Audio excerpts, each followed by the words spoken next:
నమస్కారం ప్రజలారా, నేను మీ తల్వార్ తాతను. గుర్తున్నా కదా, ముచ్చట ఏంటంటే హైదరాబాదులో బిఎన్ రెడ్డిలో టీచర్ కాలనీ అంట, రోడ్డు నెంబర్. ఆ కాలనీలో ఏం జరిగిందంటే చిన్న పిల్లగాడు, మరి 7 సంవత్సరాలు ఉంటాడో ఏమో, ఆ పిల్లగాన్ని 8 వీధి కుక్కలు వెంటబడి శరీరం మొత్తం పీకి పారేసినాయి. ఎక్కడ పడితే అక్కడ కరిసినాయి. ఎమ్మడే దాన్ని చూసిన వాళ్ళు తీసుకొని పోయి ఇప్పుడు హాస్పిటల్ వేసారు. మొత్తం మీద అయితే సీరియస్గా ఉన్నది. అయ్యా, మరి ఈ రాష్ట్రంలో ఎప్పటి నుంచో పిల్లల మీద దాడులు జరుగుతున్నాయి, వీధి కుక్కలు చంపుతున్నాయి, పీల్చేస్తున్నాయి. ఒకాడ భువనగిరిలో ఎట్లయింది? భువనగిరిలో ఏందా ఘోరం? కుక్కల దాడిలో ఏమయ్యారు తెలవదా? నేను చెప్పాలన్నా వివరించి? పిల్లలని మొత్తం పీకి చంపినాయి కదా. మరి ఇది కళ్ళకు కనిపిస్తలేదా, చెవులకు వినిపిస్తలేదా అంటున్నాయి ఈ ప్రభుత్వానికి. కుక్కల పట్టియలేరా నాయన? కుక్కలని చంపమనిలే, కుక్కలని పట్టియమన్నాం, కుక్కలను పట్టుకపోమన్నాం. దానికంటే పెద్ద వ్యవస్థ ఉందట. జిల్లాలో రాయాలి, జిల్లా నుంచి రావాలి, మండలానికి రావాలి, పర్మిషన్ రావాలి. ఈడ సస్తే మరి కుక్కకు అన్ని జాగ్రత్తలు ఉన్నాయి, మేమేమంటలేము. మరి ఈడ పిల్లలను కలిసి చంపుతున్నాయిగా, మరి దీనికి జాగ్రత్తలు అంటే సస్తమే అని అనుకుంటారా మీరు? ఎవడి పిల్లలు అయితే తిరుగుతూనే ఉంటారు, సస్తనే ఉంటారు. మా పిల్లలు ఎందుకు వెళ్తారు బయటికి?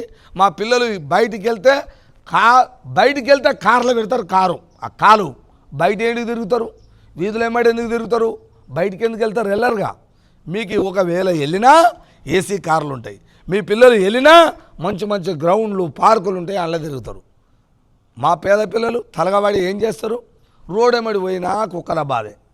అయ్యా, ఈ కుక్కలు మీకు చంపుతున్నాయి నాయన. మయ్యగాని మీద దండం పెట్టి చెప్తున్నా, జర ఈ కుక్కలని తక్షణమే ఈ రాష్ట్రంలో ఆ చర్య తీసుకొని ఆ కుక్కలని చేయండి. పట్టుకపోయి ఎక్కడనో వదిలిపెడతారట కాట చేయండి. ఎందుకంటే ప్రాణాలు పోతున్నాయి. దయచేసి ఈ ఎండాకాలం సెలవులు కాబట్టి తల్లిదండ్రులకు కూడా అందరికీ చెప్తున్నామ్మా, మీకు దండం పెట్టి చెప్తున్న తల్లి, మీరు ఎట్లనని అనుకోండి కానీ మీ పిల్లలను జాగ్రత్తగా బయట తిరగనీయకండి. ఒకవేళ షాపులకు పంపిస్తారు, దుకాణాలకు పంపిస్తారు పక్కనే, కానీ అట్ట పంపించినా అద్దేపో ఇద్దేపో అన్న కుక్కలు తలగబడి గుంపులకే ఉండి పిల్లలని కరిసి చంపుతున్నాయి. అమ్మ, మీరు పంపకండి తల్లి, మీరన్న ఊరు కానీ పిల్లలని బయటికి వెళ్ళనీయకండి. చిన్న చిన్న పనులకు మీరు పంపించొద్దని మీకు చేతులు ఎత్తి దండం పెట్టి చెప్తున్నాం మరి. ఎందుకంటే మన ప్రాణాలతో చెలగాటాలు ఆడి మనం చచ్చినా ఈ పెద్దలు పట్టించుకోరు తల్లి. ఈ రాజ్యం మనది కాదమ్మా, రాజ్యం మనది కాదు. మళ్ళీ మీకు డౌట్ రావచ్చు, ఈ రాజ్యంలో మనోళ్ళు కూడా కొంతమంది గట దొంగలు. మనోళ్ళు వాళ్ళ చెంచాగిరిలు, వాళ్ళ బానిసత్వం చేస్తేందుకు, వాళ్ళ వెనకంగా తిరుగుతందుకు, ఎంగిలి మెతుకులు తిని నిలుస్తందుకు ఉన్నారమ్మా మనోళ్ళు. మన పని చేయరు తల్లి, నీ దండం పెడతా. నేనన్న మాటలకు బాధ అనిపిస్తుండొచ్చు, కానీ ఏనాడన్నా న్యాయం చేసినారా? ఏనాడన్నా నా ప్రజలకు ఎన్నో బాధలు గాథలు, కుక్కలు పెద్దలని చిన్నలని కరిసి నాశనం చేసినాయి అని ఒక్క ఎమ్మెల్యే అన్న మాట్లాడిండా? మాట్లాడరు.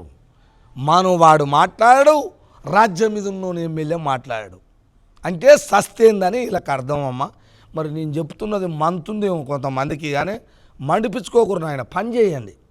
మా బాధలను కాదండి, పేద ప్రజలకు జరుగుతున్న అన్యాయాల పట్ల మీరు నిలిచి మాట్లాడండి.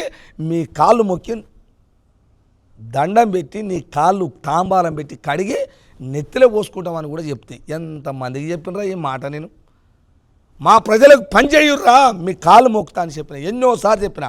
ఎవడన్నా విన్నాడా? ప్రజలు నాశనం అయిపోతుంటే కూడా ఎవడన్నా పట్టించుకుండా? దయచేసి ఇప్పటి నుంచి అన్న పట్టించుకోండి అంటే 2 చేతులు అయితే దండం పెట్టి చెప్తున్నా. పట్టించుకోండి నా ప్రజలని. ఎమ్మెల్యేలు, ఎంపీలు, కార్పొరేటర్లు అందరూ పట్టించుకోండి. ఉత్తగా ఏదో బొమ్మ వచ్చినట్టు వచ్చిపోకండి.